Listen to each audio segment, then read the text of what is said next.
Behold, the BYD Dolphin Surf, a compact, efficient and affordable electric vehicle with vehicle-to-load technology. We'll explain more about that later on. BYD just keep bringing out amazing cars, and they've got another one, the BYD Surf. Steve, tell us a little bit about the car behind us. Yeah, we're absolutely delighted to be here at Alexandra Palace, and this is a car for the people, for all generations. So we brought the Dolphin Surf out, so it's our smallest car, and this is our 6th model in the UK that we've launched, and we're really excited to get it out into the public. Surf is up, so this is the newest and smallest of the BYD cars that we've driven. We've done the Dolphin, we've done the BYD Atto 3, we've done the Seal, the Sea Lion 7, and this is definitely the smallest and most compact. It's nippy, it's responsive, it's a nippy little town car, a city runaround. If you live in the city and you need a city runaround, this could be the car for you. A lot of people are saying what great value for money this is as well. Why is that? Well, at BYD, we've got a mantra, and it's all about being premium accessible. The premium bit is all the tech that you get in the car. For example, this car, you get vegan leather to start, you get a 10.1-inch rotating screen, Apple CarPlay as standard as well. And then effectively, you also get, in the middle trim, 200-mile blade battery, which is really exciting.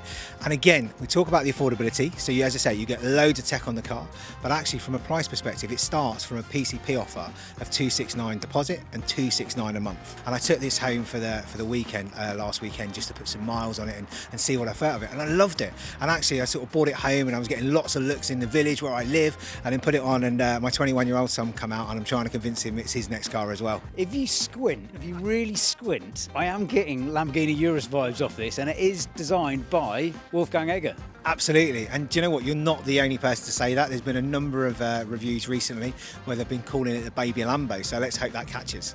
First thing that jumps out are these headlights. Really slick, really smooth, and I'm liking the design of the front.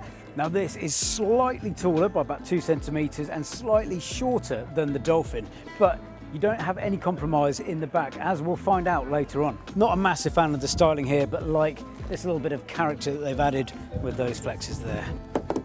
Spoiler alert, I'm actually quite surprised about how big the boot is on this car as well. Tell us a little bit about the back and the boot of this car. Okay, so one of my favourite things about this is actually how practical it is, okay? We've got 308 litres of boot capacity. Now that's a really important thing to mention. Now in real world terms, what does that actually mean? Well, if we open the area of the boot up just here, okay, what you'll actually find is we've got plenty of boot space. We've got a bit of a sunken lip here. Of course, that's going to divide attention a little bit, but actually we see it as a good thing. We've got a bit more space in there, really accessible for the boot.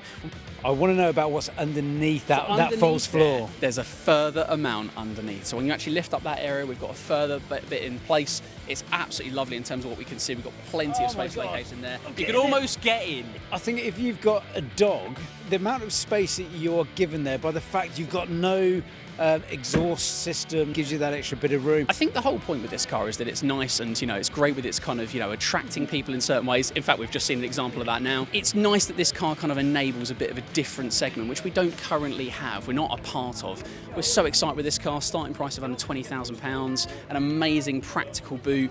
Enough about the exterior, let's have a look interior, because it reveals 2 seats there. It's not naturally 3 across the middle, as you might expect in some cars. You've also got a little bottle holder in the middle, plenty of room there for your water, and it seems like a nice place to sit and chill, and plenty of room even if you're at 6 foot, and you've got a flat base where your feet are nice and steady. Nippity-doo-dah, nippity-day. Acceleration. Ooh, a little bit of wheel spin there.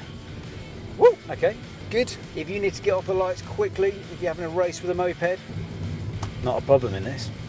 So all electric cars have got instant torque because there's no engine lag, and this car is no different. Let's talk about the cockpit. So it's a nice place to be. You've got the traditional BYD steering wheel and lots of controls right here on the steering wheel, enabling you to keep your eyes firmly on the road.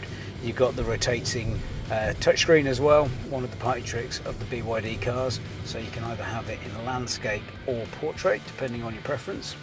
BYD cars have various party tricks. We're talking about the rotating screen, but also vehicle to load. Can you tell us a little bit about vehicle to load and some of the practicalities of that? Absolutely. So vehicle to load is really, really unique to us. So ultimately what that is, it's effectively you've got a charger at the back, and you effectively, where you would normally charge your car and you plug it in, sort of like an AC charger, what you've got is, if you think about it, the easiest way to say it in layman's terms is you have a 4-way adapter plug. You basically have a 4-way adapter plug that plugs into your car and makes your car become a generator. And actually when you go in there later, there's a number of things that are powered by that, but the one that I really like is we've got some retro arcade games that are all powered by the car. There's some really interesting stories online about how it's actually helped people as well, which is quite exciting. So take it camping, and then you can effectively have all your luxuries. It's like glamping.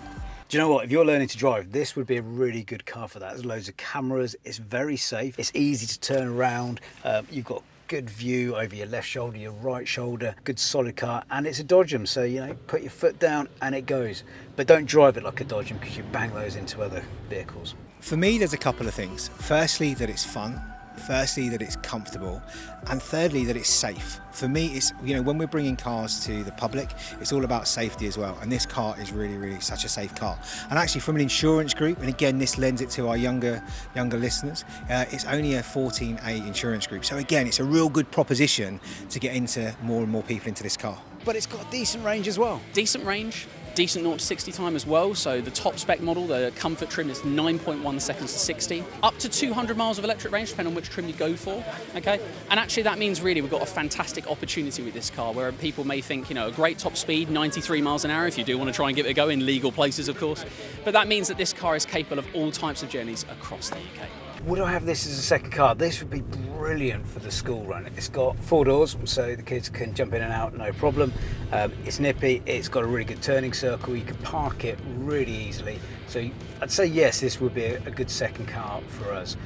Range-wise, you know, if I needed to pop up to see my dad back up in Northampton, it's got more than enough range, 200 miles in this model to do that. Oh, hang on a minute. Auto steer? Behave. Come on. Auto steer in a car of this price, that is value for money. That's really impressive, actually. And it's beeping at me to say take control, because I took my hands off the steering wheel for too long.